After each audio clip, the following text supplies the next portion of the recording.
dem dañu toll woon ni ma la wax comme dañ ma xooj service commercial fallait que ma dem mais sa gis-gis am na solo ci ni ñuy wax société sénégalaise bi ñu dëgmal bu ñu jàngatee jamono ji li ñuy dund. waaw man dama am tiitaange, dama am pessimisme maanaam li ñuy dundee nii bu ñu continuer dama yaakaar ni fi ñu jëm du baax parce que réew kër gu mag la kër dafay am borom kër te borom kër bi dafay am baat ci këram loolu mooy problème autorité kër dafay borom kër bi dafay am autorité ci këram dafay servir d'exemple, de modèle et ensuite dafay mën a sanctionner positivement et négativement maanaam ci biir kër gi ku fi am comportement bu baax ñu récompenser la ba ñëpp xam ni ku def lu baax di nga am lu baax ainsi de suite mais boo gisee asiatique yi comme ni ngeen ko waxee ñu mën a ñu réussir parce que ñoom base bi lenn la c'est l'autorité d'abord il faut que l'autorité soit là pour qu'il y ait la discipline parce que discipline fu mu amul dara du fa am ñoom dañ la naan autorité ensuite qui entraîne la discipline parce que ça soit 1 milliard de personnes ou 15 millions d'habitants s'il n'y a pas d'autorité ça ne marche pas mais bu amee autorité ku nekk di nga xam sa place il y a la discipline et quand il y a la discipline il y a l'organisation et le travail ñoom seen système de développement yëpp ci loolu lañ ko basé mais ñun Sénégal pourquoi mënuñu dellu ci valeurs yi comme ni ñu ko waxoon parce que l'éducation à la base Aïssatou wax na ko au départ éducation à la base il faut qu'on reprenne l'éducation à la base man tey dama romb ak suma oto gis benn apprenti boo xam ne amul 15 ans mu lang ci benn car njagi-njaay yooyu mais le garçon boo ko gisee ni muy yéege ci échelle bi di yéeg di kii mais il était décontracté il était dans son monde alors que kii daf la waroon ni kii classe la waroon nekk mi ngi waroon di jàng xale boobu déjà son avenir est compromis j'ai dit à mon chauffeur kii na nga ni waroon na ko fekke école j'ai dit que xale yi ñii lañu war a ramasse yóbbu leen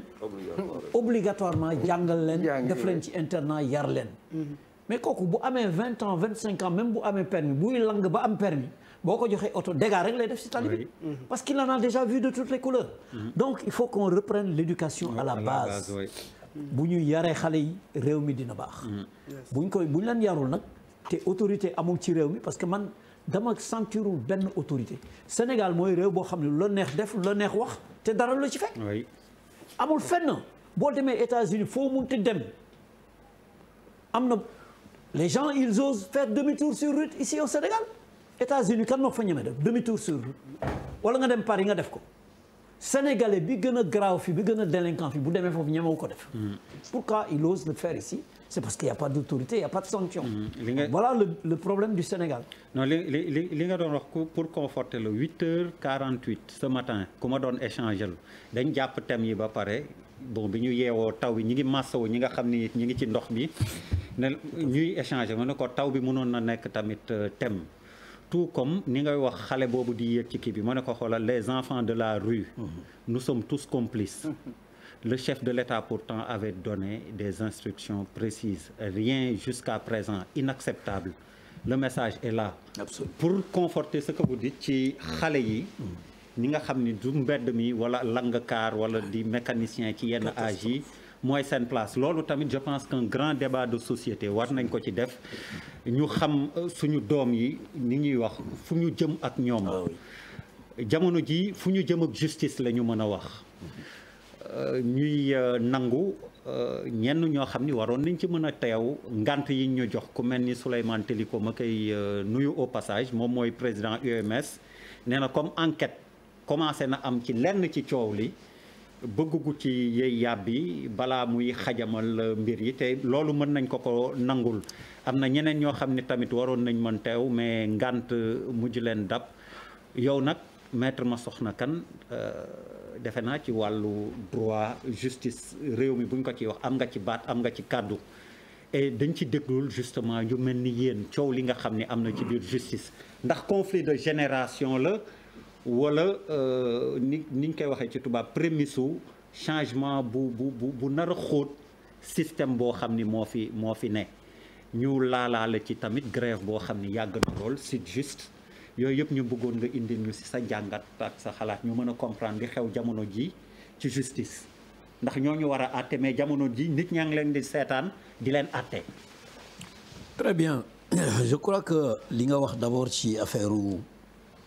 problème de génération ou autre système judiciaire boo mënti gis ci àddina bi am na ay xale ak ay mag am na ñuy soog a dugg ci métier bi ak ñoo xam ni yàgg nañ ci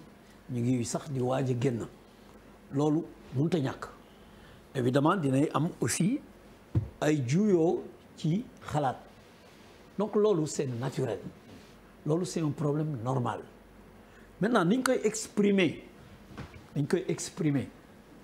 loolu moo posé problème au Sénégal mais qu'il y ait des générations d'auxiliaires de justice de magistrats et cetera loolu lu normal la alors li fi xew fi Sénégal ci temps yi gis nañ ko ñaawlu nañ ko ñëpp ko ñaawlu rafetul mais fi mu commencé mooy magistrat boo xam ne bi dafa def liggéeyam ñu affecté affectation boo xam ne bi ñëpp dañ ko jàppe ni sanction la parce que bu fekkoon dañ ko affecté defal ko promotion sax on aurait peut-être accepté compris ouais. mais liñ ko def sanction la niru moo tax ñoom mënuñu ko nangu comme ni nga wax damay saluer waa UMS et particulièrement son président Téliko qui est un homme très courageux qui est un homme qui ose dire ce qu'il pense il n'est pas le seul mais moom moo dirigé après d'ailleurs on a renouvelé son mandat parce que c'est quelqu'un de vraiment qui remplit bien sa fonction bi ñu affecté magistrat boobu xam dafa def liggéeyam ñu ñaan ko dara mu bañ ñu ne ñu affecté ko loolu affaire bu grave la te magistrat boobu dafa wone lan la magistrat war a taxawee parce que nous savons que dëkk yu mel ni Sénégal nekk fi juge dafa metti parce que façon pression bu nekk ngay subir il y a les pressions il y a la pression culturelle sociale maraboutique financière tout le monde fait pression sur les juges je me souviens il y a une trentaine d'années je suis entré dans le bureau d'un procureur mu won ma benn lettre boo xam benn kilifa diine moo ko bind naan ko trafiquant de drogue bii nga jàpp sama taalibe la dama lay ñaan nga bàyyi ko alors il m'a montré la lettre il se marrait pour dire façon pression yi ñuy subir c'est pas comme dans certains pays occidentaux où le juge bon pratiquement mais ci àddina bi yëpp nag am na ay pression sur les juges maintenant capacité de résistance juges yooyu contre ces pressions loolu la ñuy wax indépendance des juges comme on dit l'indépendance de la justice mën nañ ni théorie la mais li wóor mooy il y a des juges indépendants kooku ci juge bi la ci kii àtte la donc bi loolu amee UMS dañu jóg contre décision